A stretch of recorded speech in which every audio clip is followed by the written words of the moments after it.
I'm here to tell you the literary analysis of Moby Dick or The Whale.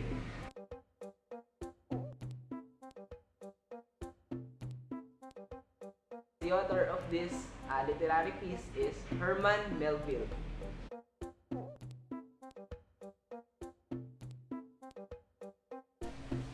So let me give you a short background about the author of Moby Dick, which is Herman Melville.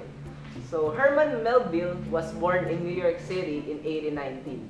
He was the third of 8 children born to Maria Gansevut Melville and Alan Melville. They were a prosperous importer of foreign goods. When the family business failed at the end of the 1820s, the Melvilles relocated to Albany in attempt to revive their fortunes. A string of further bad luck and overwork, however, drove his father to an early grave, and the young Melville was forced to start working in a bank at the age of 13.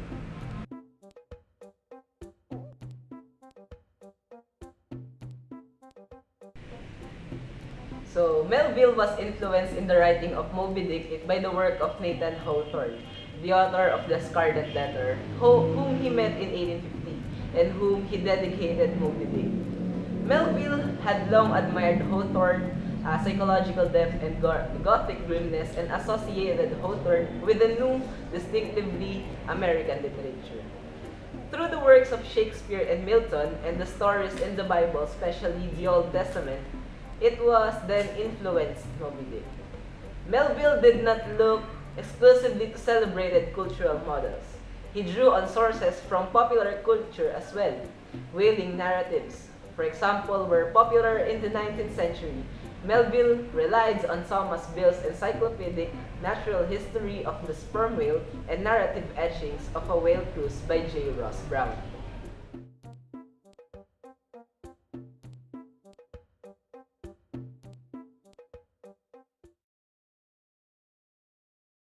Call me Ishmael.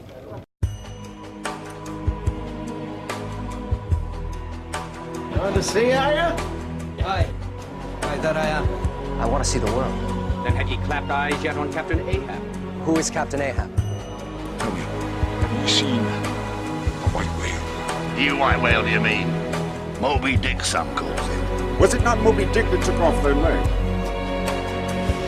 Man chased that white whale. Round Good Hope and round the Horn. Around the Norway maelstrom and perdition flames before I give him up. Death to Moby Dick! Captain, I'm here to hunt whales, not my commander's vengeance. The man's mad! Was it Don Root who took off your leg, Captain?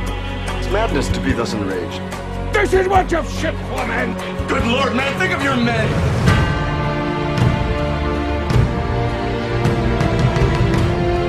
Who the devil is he?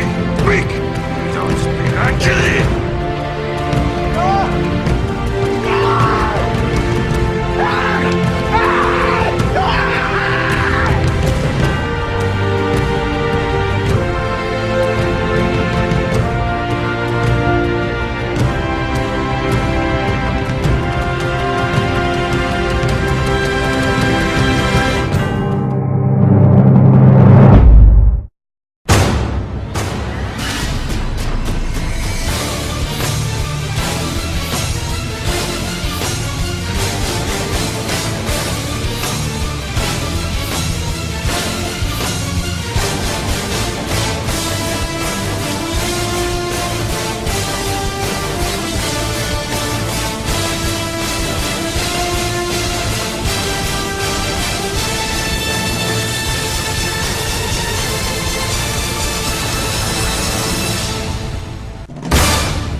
So here are the characters from the literary piece Moby Dick.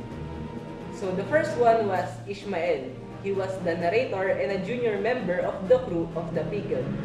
Ishmael does not play a major role in the events of the novel. but much of the narrative is taken up by his eloquent, verbose, and extravagant discourse on the whales and whaling. The second one was Ahab, the egomaniacal captain of Pequod. Ahab lost his leg to Moby Dick. He is single-minded in his pursuit of the whale, using a mixture of charisma and terror to persuade his crew to join him. As a captain, he is dictatorial but not unfair.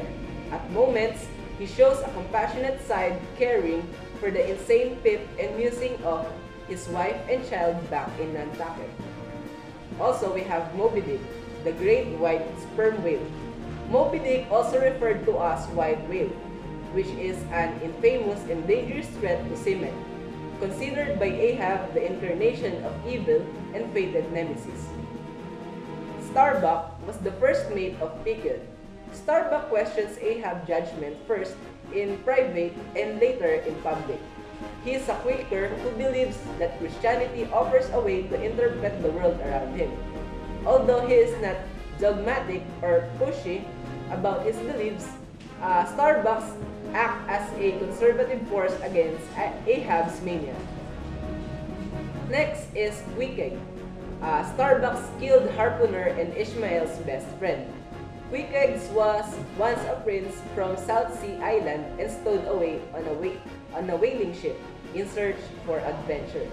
He is composite of elements of African, Polynesian, Islamic, Christian, and Native American cultures. He is brave and generous and enables Ishmael to see that race has no bearing on a man's character. Next was Stubb, the second mate of Pequod. Stubb was chiefly characterized by his mischievous good humor, which is easygoing and popular. He proves a bit of nihilist, always trusting in fate and refusing to assign too much significance on anything. Next, we have Flask, a native on Tisbury on Martha's Vineyard, and the third mate of Pequod. Shortly and stocky, Flask has a confrontational attitude and no revenge on anything. His stature has earned him the nickname King Post because he resembles a certain type of short, square timber.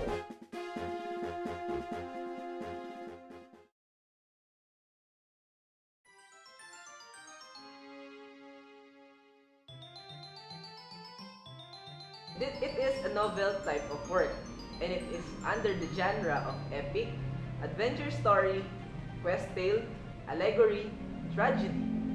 So it was written in the language of English.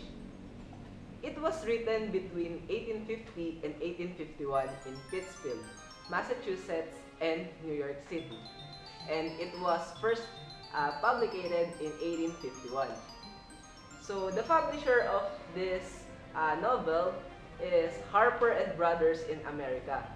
And the narrator of this novel is Ishmael, a junior member of the Pequod's crew, cast himself as the author, recounting the events of the voyage after he has acquired more experience and studied the whale extensively. So, the point of view of this novel was Ishmael narrates in a combination of first and third person. So, he describes events as he saw them and provides his own thoughts. And he also presents the thoughts and feelings of the other characters only as an outside observer might infer them. It was an ironic, celebratory, philosophical, dramatic, and hyperbolic tone. And its tense was in past. So, the novel was set in 1830s or 1840s. And it was when he was aboard the whaling ship or the Pequod in the Pacific, Atlantic, and the Indian Oceans. Okay, so for the major conflict, Ahab dictates his ship and crew to destroy Moby Dick. Moby Dick is a white sperm whale because he sees this whale as the living embodiment of all the evil and malignant in the universe.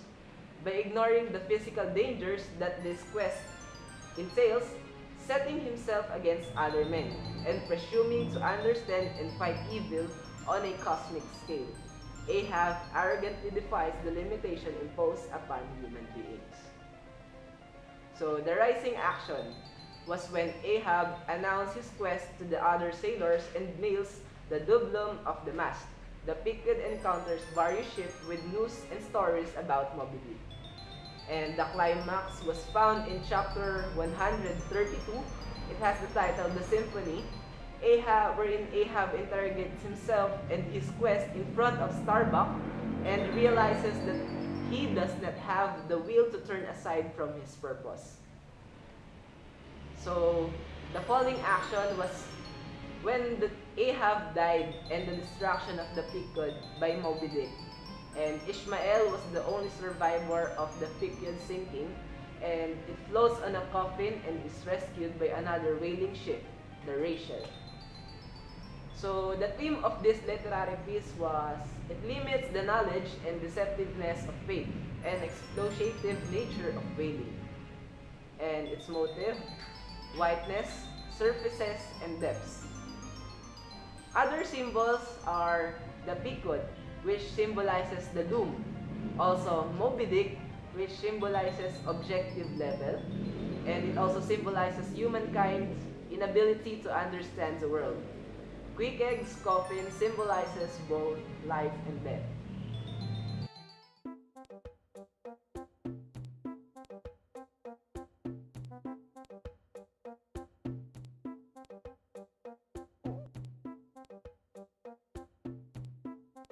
So Ishmael was the narrator, and he announces his intent to ship aboard on whaling vessel. He has made several voyages as a sailor, but none as a whaler. So he travels to New Bedford and Massachusetts, wherein he stays in a whaler inn. So since the inn is rather full, he has to share a bed with a harpooner from the South Pacific named Queequeg. At first repulsed by Queequeg's strange habit and shocking appearance, Queequeg is covered with tattoos. Ishmael eventually comes to appreciate man's generosity and kind spirit, and the two decided to seek work on a whaling vessel together. They take a ferry to Nantucket, the traditional capital of the whaling industry. So they secure berth on the Piccards, a savage-looking ship adorned with bones and teeth of a sperm whale. Peleg and Bildad, the Picard's Quaker owners, drive a hard bargain in terms of salary. They also mention the ship's mysterious captain, Ahab, who is still recovering from losing his leg in an encounter with a sperm whale. So Picard's leaving Nantucket on cold Christmas Day with a crew made up of men from many different countries and races. Soon the ship is warmer in waters, and Ahab makes his first appearance on deck, balancing gingerly on his false leg, which is made from a sperm whale's jaw. So he announces his desire to pursue and kill Moby Dick, the legendary great white whale who took his leg, because he sees this whale as the embodiment of evil. So Ahab then nails a gold double bloom to the mast and declares that it was the prize for the first man to sight the whale. The Picard rounds Africa and enters the Indian Ocean. A few whales were successfully caught and processed for their oil. From time to time, the ship encounters other whaling vessels. Ahab always demands information about Moby Dick for their captains. So one of the ships, the Jeroboam, which carries Gabriel, a crazed prophet who predicts doom for anyone who threatens Moby Dick. His predictions seem to carry some weight, as those aboard his ship who have hunted the whale have met disaster. So Ahab's fervent desire to find and destroy Moby Dick continues to intensify, and the Mad Pip is now his constant companion. The Picard approaches the equator, where Ahab expects to find the great whale. The ship encounters two more whaling ships, the Rachel and the Delight, both of which have recently had fatal encounter with the whale. Ahab finally sights Moby Dick. The harpoon boat are launched, and Moby Dick attacks Ahab's harpoon boat by destroying it. The next day, Moby Dick is sighted again, and the boats are lowered once more. So the whale is harpooned, but Moby Dick again attacks Ahab's boat. Fedallah is trapped in the harpoon line, is dragged overboard to his death. Starbuck must maneuver the Picard between Ahab and the angry whale. So on the third day, the boat are once again sent after Moby Dick, who once again attacks them.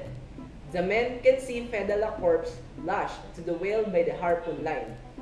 Moby Dick rams the Picard and sinks it. Ahab is then caught in a harpoon line and hurled out of his harpoon boat by his death. All of them are remaining whaleboats and men are caught in the vortex.